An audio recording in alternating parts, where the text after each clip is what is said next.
Students, welcome back to our YouTube channel Hindi आईकर। आज हम 11वीं कक्षा की पुस्तक आरोह भाग 1 के काव्य खंड का पहला पाठ कबीरदास के पद पढ़ रहे हैं। इससे पहले पद नंबर 1 हमने पहले वीडियो में पढ़ा था। अगर आपने वो वीडियो नहीं देखी है तो अवश्य देखें और इस वीडियो के डिस्क्रिप्शन में भी आपको उसका लिंक मिल जाएगा। आज हम पढ़ेंगे पद संख्या 2। संतो देखत जग बोराना, साच कहो तो मारन धावे, झूठे जग पतियाना। अब यहाँ कबीरदास जी इस दूसरे पद में कबीर जी ने बाह्य आडंबरों पर प्रहार किया है और साथ ही ये बताने का भी प्रयास किया है कि ज़्यादातर जो लोग हैं वो अपने भीतर की ताकत को न पहचान कर अनजाने में इस नाशवान, जो पल भर में नष्ट होने वाला है, इस संसार से रिश्ता बना बैठे हैं और असल संसार परमात्मा के घर से बेखबर रहते हैं। कबीरदास जी ईश्वर का एक ही स्वरूप मानते हैं और उन्होंने बाह्य आडंबरों का विरोध किया है। अब वो क्या समझाना चाहते हैं इस पद के माध्यम से? संतो देखत जग बोराना। बोराना मतलब बुद्धि भ्रष्ट हो जाना, बुद्धि भ्रष्ट हो जाना या फिर पगला जाना। बुद्धि भ्रष्ट हो जाना या फिर पगला जाना। साच कहो तो मारन धावे। धावे मतलब दौड़ते हैं। झूठे जग पतियाना। पतियाना मतलब विश्वास करना।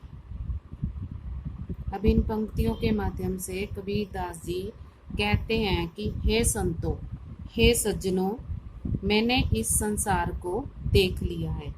इस संसार को देख लिया है। यह संसार तो पगला गया है, अर्थात इस संसार के लोगों की जो बुद्धि है वो भ्रष्ट हो गई है।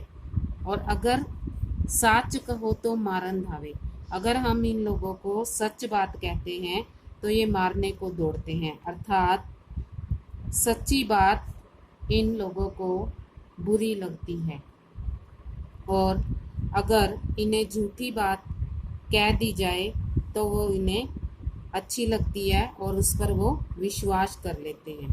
कहने का मतलब ऐसे संसार का क्या विश्वास करना जो सच कहने पर तो मारने को दौड़ते हैं, अर्थात सच उन्हें बुरा लगता है और झूठ उन्हें अच्छा लगता है। अब कबीरदास जी लोगों को ये समझाना चाहते हैं कि इस संसार के जो लोग हैं वो पगला गए हैं क्योंकि सच्ची बात उनकी समझ में नहीं आती और झूठी बात पर वो विश्वास कर लेते। नेमी देखा धर्मी देखा, प्राप्त करे असनाना।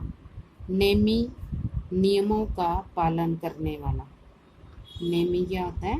नियमों का पालन करने वाला।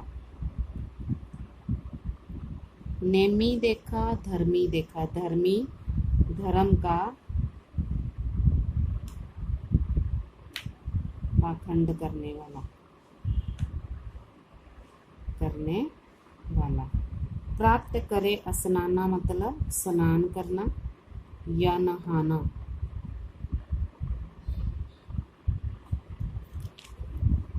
आत्म मार पखाने पूजे, उनमें कछु नहीं ज्ञाना। आत्म स्वयं, पखाना ही पत्थरों को।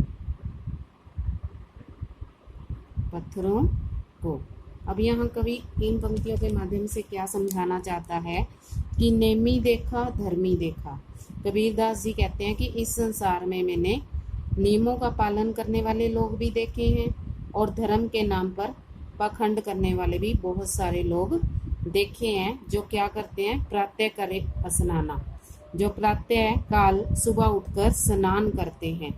आत्म मार पखाने पूजे, अपने भीतर स्थित ईश्वर को छोड़कर वो पत्थरों को पूजने निकल पड़ते हैं। उनमें कछु नहीं ज्ञाना। अब कबीरदास जी यहाँ क्या समझाना चाहते हैं कि जो लोग ऐसे करते हैं, जो लोग धर्म के नाम पर पखंड करते हैं, नियमों का पालन करते हैं, खुद को छोड़कर पत्थरों को पूजने निकल पड़ते हैं, वो लोग, उनमें कोई ज्ञान नहीं होता, वो ज्ञान का दिखावा ही करते हैं, यानी कि उन्हें परमात्मा को पाने के बारे में कोई जानकारी नहीं होती। बहुत तक देखा पीर ओलिया, पढ़े किताब कुराना। बहुत तक, बहुत से, देखा देखना, पीर ओलिया धर्म गुरु, पीर ओलिया धर्म गुरु या फिर संत या फिर ज्ञानी भी कह सकते हैं।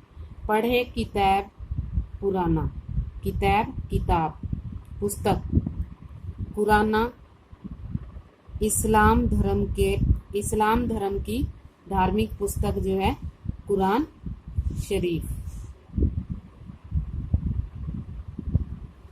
क्या मुरीद तदबीर बतावे, क्या मुरीद तदबीर बतावे, मुरीद शिष्य, तदबीर उपाय, उनमें ओहे जो ज्ञाना।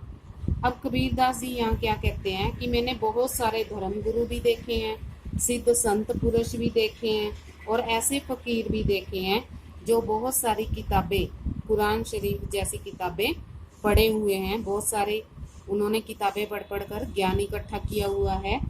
क्या मुरीद तदबीर बतावे। और ऐसे ही लोग अपना अलग अलग प्रकार के ज्ञान का प्रयोग करके उपायों के द्वारा लोगों को अपना शिष्य बना लेते हैं, यानी कि किताबों से जो उन्होंने ज्ञान इकट्ठा किया होता है उन्हीं के सहारे से वो अपने शिष्य भी बना लेते हैं। उनमें ऊहे जो ज्ञान, और वही ज्ञान उनमें भरते हैं जो उनको खुद को होता है, यानी कि जो किताबों से उन्होंने ज्ञान लिया होता है वही ज्ञान वो अपने शिष्यों तक पहुंचाते हैं। आसन मार डिम्ब धर बैठ, आसन मार, आसन ध्यान मुद्रा में बैठना, ध्यान मुद्रा में बैठना। डिम्ब धर बैठ, डिम्ब आडंबर करके। मन में बहुत गुमाना, गुमाना होता है अहंकार। पिपर पाथर पूजन लागे, पिपर पीपल, पाथर पत्थर, तीरथ गर्भ भुलाना। अब यहाँ कबीरदास उन सभी लोगों के बारे में बता रहा है, किन लोगों के बारे में जो क्या करते हैं, आसन लगाकर समाधि की मुद्रा में बैठ जाते हैं, यानी कि ध्यान करने का आडंबर रचते हैं। वास्तव में उनके मन में क्या होता है, अहंकार होता है। जो लोग इस तरह से आसन लगाकर बैठते हैं, ढोंग रचते हैं ईश्वर को पाने के लिए, उनके मन के अंदर बहुत अहंकार होता है, उन्हें अभिमान होता है अपने ऐसे तरीकों से पूजा पाठ करने पर। पीपर पाथर, वे पीपल के वृक्षों और पत्थरों की पूजा करते हैं और तीर्थों के दिखावे में आकर अपने आप को, आत्म तत्व को भूल जाते हैं, अपने आप को भूल जाते हैं और पीपल पत्थरों की पूजा करते हैं। टोपी पहरे माला पहरे, छाप तिलक अनुमाना, साखी शब्द गावत भूले। साखी होती है साक्षी शब्द, गुरु द्वारा शिष्य को दिया जाने वाला मंत्र, गुरु द्वारा शिष्य को दिया गया मंत्र। आत्म खबर न जाना, आत्म मतलब स्वयं की, आत्म ध्यान की। अब यहाँ कबीरदास जी क्या समझाना चाहते हैं कि जो लोग टोपी पहन लेते हैं और हाथ में माला पकड़ लेते हैं और माथे पर तिलक लगा लेते हैं और छापे वाले वस्त्र पहन लेते हैं, तो ऐसे लोग ईश्वर को पाने की कोशिश करते हैं, परंतु उन्हें ईश्वर के दर्शन नहीं होते, क्योंकि ये बाहरी आडंबर है, बाहरी दिखावा करते हैं। टोपी पहन लेते हैं, माला पकड़ लेते हैं और माथे पर तिलक लगा लेते हैं, और वे क्या सोचते हैं, उनका अनुमान क्या होता है, क्या सोचते हैं वो कि इस तरह के साखी शब्द गाकर वे ईश्वर को पाने की भूल करते हैं, परंतु अपने भीतर से उनको अपने आत्म तत्व की खबर नहीं होती। यानी कि उनको ये नहीं पता होता कि ईश्वर उनके अंदर ही है, और वो ये सारा दिखावा दिखाकर बाहर से शब्द गाकर ईश्वर को प्राप्त करना चाहते हैं, पर उन्हें ये खबर नहीं होती कि ईश्वर उनके अंदर ही है। हिंदू कहे मोहे राम प्यारा, तुरक कहे रहीमाना, आपस में दो लर लर मुए, मरम न काहू जाना। मरम मतलब भेद। अब देखो, हिंदू कहता है कि मुझे राम बहुत प्यारा है, यानी कि हिंदू अपने भगवान राम को बहुत प्यार करते हैं। और मुसलमान, जो मुसलमान धर्म के होते हैं, जो तुर्क लोग होते हैं, वो क्या कहते हैं कि हमें रहीम बहुत प्यारा है। पर करते क्या है, वो आपस में दोनों धर्म के नाम पर लड़ लड़कर आपस में ही मर जाते हैं, और उन्हें असली शक्ति का उन्हें पता नहीं होता। वे ये साबित करते करते लड़ मरते हैं कि राम बड़ा है या रहीम, और वास्तव में उन्हें धर्म के स्वरूप का कोई ज्ञान नहीं होता। घर घर मंत्र देत फिरत हैं, महिमा के अभिमाना। महिमा मतलब गुरु का महात्म्य, गुरु की महिमा का बखान करना। गुरु के सहित सिक्ख्य सब बूढ़े, सिक्ख्य मतलब शिष्य, सब बूढ़े अंतकाल पछताना। अब कबीरदास जी यहाँ क्या कहते हैं उन लोगों के बारे में जो बाह्य आडंबरों में घूम रहे हैं, कि जो गुरु के बनकर गुरु की महिमा का बखान करते फिरते हैं और घर घर मंत्रों को देते फिरते हैं, ऐसे गुरु और शिष्य, गुरु के सहित शिष्य, यानी कि गुरु भी और उनके शिष्य भी सब भ्रमित होते हैं, यानी कि उनको ईश्वर का ज्ञान नहीं होता, सब भ्रमित होकर डूब जाते हैं और अंत में उन्हें पछताना ही पड़ता है। यानी कि गुरु की महिमा का जो ज्ञान घर घर जाकर बांटते हैं, उन्हें ये अभिमान हो जाता है, और वो ना तो गुरु सही रास्ते पर चलते हैं और ना ही उनके जो शिष्य हैं, अंत में उन्हें पछताना पड़ता है। कहे कबीर सुनो भाई संतो, ई सब धर्म भुलाना, कौतिक कहो कहा नहीं माने, सहजे सहज समाना। अब यहाँ कबीरदास जी क्या समझाना चाहते हैं कि कबीर जी तो इन सज्जनों को आडंबर की शंका में डालने वाले नहीं है। वो कहते हैं कि प्रभु तो आसानी से ही मिल जाते हैं। कैतिक कहो, मैंने बहुत सारे लोगों को ये बात बताई है, परंतु मेरा कोई कहना ही नहीं मानता कि ईश्वर को पाना बहुत आसान है, बहुत सरल तरीके से ईश्वर को पाया जा सकता है। अब यहाँ कबीरदास जी बाह्य आडंबरों में न पढ़कर अपने अंदर से ईश्वर को खोजने की बात करते हैं, और जो लोग बाह्य आडंबरों में पड़े होते हैं उनके बारे में ये सारा भेद उन्होंने खोल दिया है कि किस तरीके से वो ईश्वर को अपने अंदर से प्राप्त कर सकते हैं, बाहरी दिखावे से प्राप्त नहीं कर सकते। अगर आपको ये वीडियो पसंद आती है तो लाइक करें, शेयर करें और चैनल को सब्सक्राइब करें और बेल आइकन दबाना ना भूलें, ताकि आपको अगली वीडियो का नोटिफिकेशन जल्द से जल्द मिल सके। धन्यवाद।